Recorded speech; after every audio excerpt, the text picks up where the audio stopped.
তৃণমূল কংগ্রেসের প্রার্থী হয়ে আমি এসেছি যাতে প্রত্যেকটি বুথ থেকে লিড পাই। আপনাদের ভালোবাসা, আপনাদের আশীর্বাদই আমার দরকার।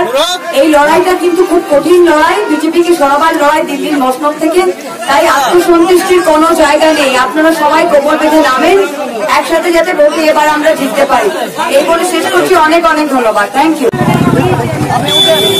সাবস্ক্রাইব করুন খবরের দর্পণ ইউটিউব চ্যানেলটিকে এবং পাশে থাকা বেল আইকনটি প্রেস করুন নতুন খবরের আপডেট প্রতিনিয়ত পেতে।